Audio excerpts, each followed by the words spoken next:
Hello, my friends.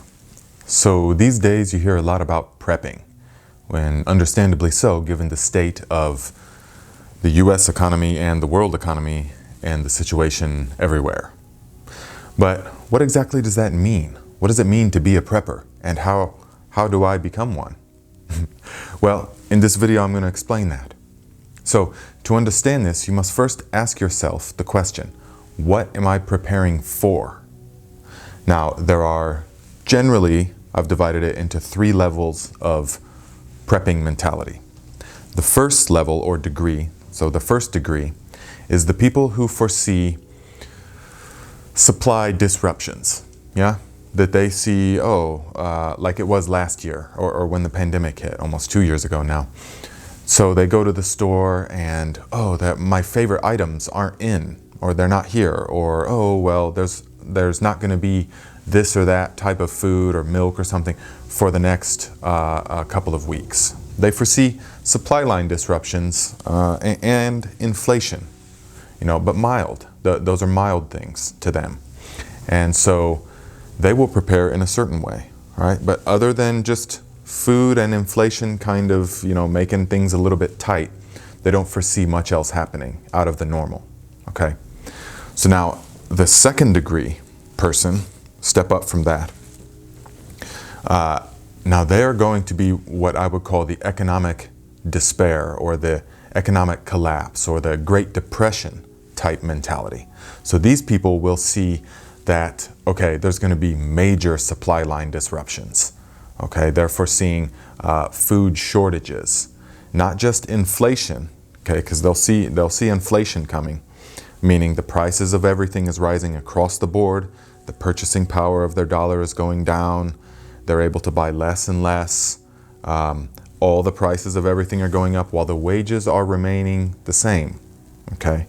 And to the second degree person, they think Great Depression, okay?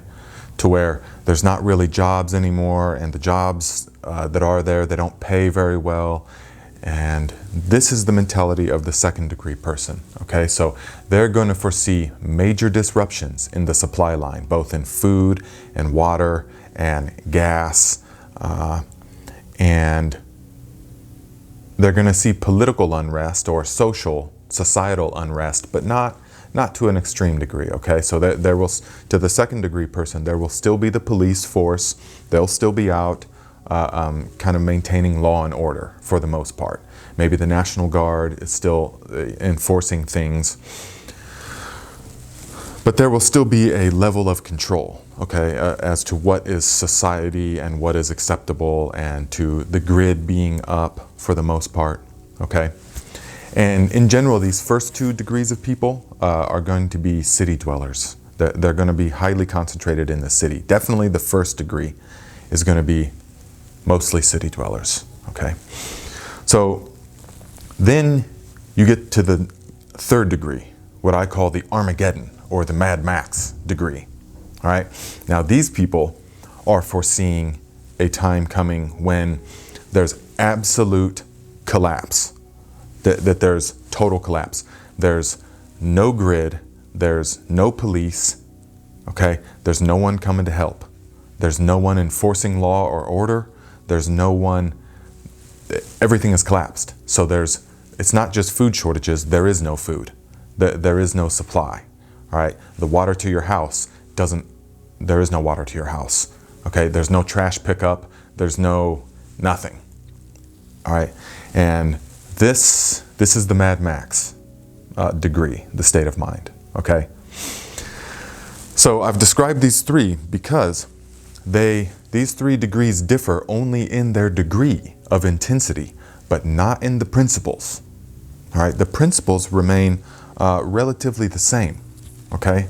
So no matter what degree of prepper you are or wish to become, you will focus on these primary things.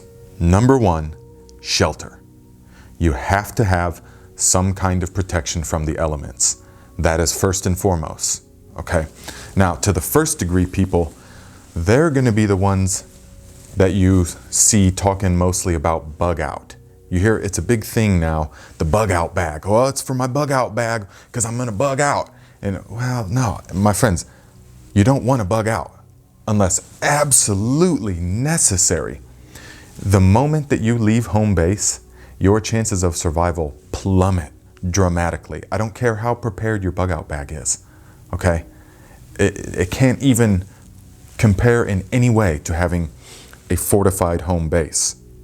All right, so the first degree of people are going to be, like I said, those city dwellers. It's going to be you guys in the apartments, in the deeply populated urban cities where it's just concrete all around.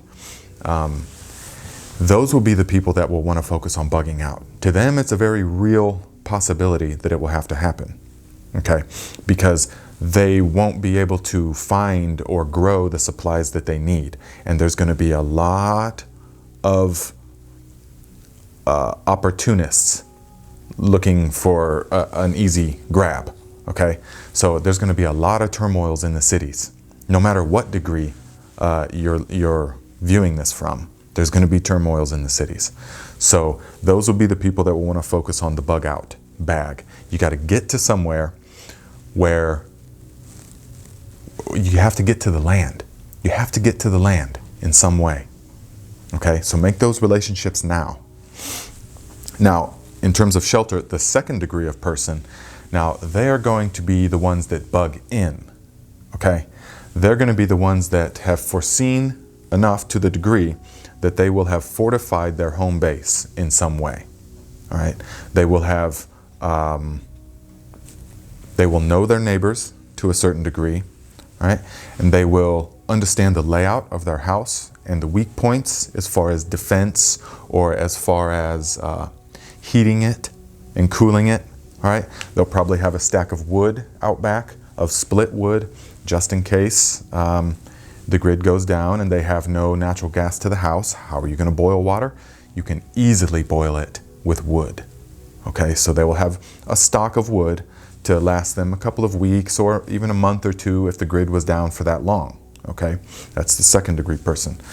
Now, the third degree person is going to be straight up homesteading. Okay, they're going to be straight up. They have gone probably and either grew up or purchased a piece of property specific for homesteading. They're going to have they're going to be raising animals. They're going to be growing food. They're going to be probably positioned on a river for water. They're going to be homesteading, okay? And they're going to probably have like-minded people around them that are doing the same, okay? And they're going to be armed. There's no doubt, okay? Second thing that they'll all have in common is water, okay? The first degree person in the city and in the apartments, and they will probably have, or they need to have, bottles of water, all right? Enough water to last if the tap ran dry for a couple of days or for a week even, all right? How would you supply yourself with water? Water is more important than food because you can only go a couple of days without water. It's the rules of three here. Remember this. In military survival training, they do the rules of three, all right? Roughly 3 weeks without food, 3 days without water, 3 minutes or 3 hours without shelter in adverse conditions, like in a snowstorm, 3 hours without shelter, and roughly 3 minutes without air. Although I can go much further than that without air. So water is of utmost importance. And the first degree person is going to have many bottles of water. The second degree person is going to have definitely a supply of water. So, okay, the tap gets shut off to the house in some way. Well, that's okay, because I've got 50 gallons of drinkable water, yada yada, stored up. But the second degree person will also have the ability of ongoing acquirement of water. They will also have the ability to capture rainwater or pond water or creek water or whatever and purify it. This is important for the longer term. You can't store enough water, okay? You need an ongoing supply of water, right? And so the second degree person will foresee a further disruption, a longer length of disruption, and so they will have this ability to capture and purify.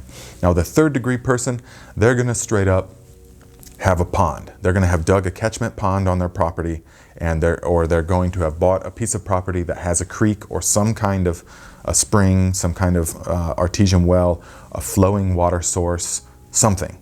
Okay, the third degree person is very well prepared because they have water catchment. The next thing that the people are going to all have in common is food. Right? This is next important. We did shelter, now water, now food. Now, the first degree person, they're just going to see mild disruptions in the food supply, okay, or inflation. And so they're going to have, I would say, roughly 3 to 5 times the amount of food that they would normally have on hand. Okay? So just whatever it is that they normally get, they will acquire 3 to 5 times that amount in their storage reserve. All right? And they will have begun to have what is called a rotating stockpile of food. Okay? This means that, okay, if I eat 2 bags of oatmeal every week, we'll say, just for example, if I eat 2 bags of oatmeal every week, so now I'm going to then, the next time I go to the store, instead of getting 2 bags, I'm going to get 6 bags. And I'm going to line them up so that I will then begin pulling the oldest ones, and every time I go to the store, I will keep getting 2 more bags or even 4 more. And as I get more, I put those towards the back of the stock, and which brings forward the oldest ones. You see how it's rotating? So I'm always consuming the ones that are aging the most, and the newest ones go to the back of the stock. But I always keep that stock, okay? And so for the first degree person, that stock's going to be 3 to 5 times what they would normally have, okay? Just a little cushion, just to give them some peace of mind. And so just in case they go to the store and their favorite thing is not there, something that they eat all the time is not there, okay. But now, the second degree person, they're going to still have a rotating stockpile, but it's going to be way longer. It's going to be like 6 months to a year, all right? So for each person in their family. This is going to require a considerable amount of more effort than the first person. So watch the video that I made, 20 foods to stock up on. This is very important, okay? And this will give you an idea of what kind of foods and sort of how to store them. But the second degree person will have a much longer stockpile of food, and they will have begun growing their food in some way. This is of utmost importance, my friends. This second degree person will have a garden, a big garden, as big as possible. And they will have as many different connections with as many different people that are also growing food as possible. Okay? So, and then the third person is obviously homesteading. They are familiar with the animal husbandry, and they are growing most of their own food. All right, they're growing calorie-dense crops, the calorie crops, the sustenance crops, squash, potatoes, corn, beans for drying, peas for fresh eating and drying, all of this stuff. It's calorie crops, okay? Not just lettuces and tomatoes and things. Now, the last thing is going to be the financial aspect, okay? So the first degree of person, they're going to have a little bit of savings in the bank if they can. But the first degree person is probably mostly stretched out pretty thin. So they don't have a lot of expendable income. So they're just kind of making do with what they got. They got a little bit of stock of food, a little bit of stock of water, a little bit of stock of money in the bank. Okay, so that gives them peace of mind. First degree person is pretty much set. But now the second degree person that foresees something greater coming, they are going to have a diversity of currency sources. Now, they're going to have some money in the bank, but they're also going to have alternate currencies, silver and gold. I say silver first because it's easier to trade silver. It's much smaller increments and amounts. As far as trading, it's hard. An ounce of gold is a huge amount of wealth in those terms. So you want to have something a bit smaller to trade in. All right. Now the second degree person is going to have the alternate currencies, but also they're going to have no debt or very, very little debt as possible, because they understand that in hard economic times, the banks are still going to want their money. So it doesn't matter. They're not going to say, oh, well, Great Depression. Okay, well, everyone, you don't got to pay your debt. Your credit cards, we'll just wipe all those clean. No, it doesn't happen that way. The banks will say, I don't care. We still want our money. So pay up or we'll take all your shit. That's absolutely how it will happen or would happen. So the second degree person is going to also have skills, all right, that will be worthwhile. Because, okay, if you don't have a big homestead and all of this, then if you have a good amount of useful skills, then you will be able to find the person that has the homestead, all right? This is very important. You want to be an asset to whatever tribe or group that you would wish to be a part of. Or even if you have your own, you want to always be an asset. Always bring something to the table. So you can begin learning those skills now, whatever it is. Water purification techniques, food growing techniques. Yes, that's a very valuable skill. Can you grow food consistently and successfully?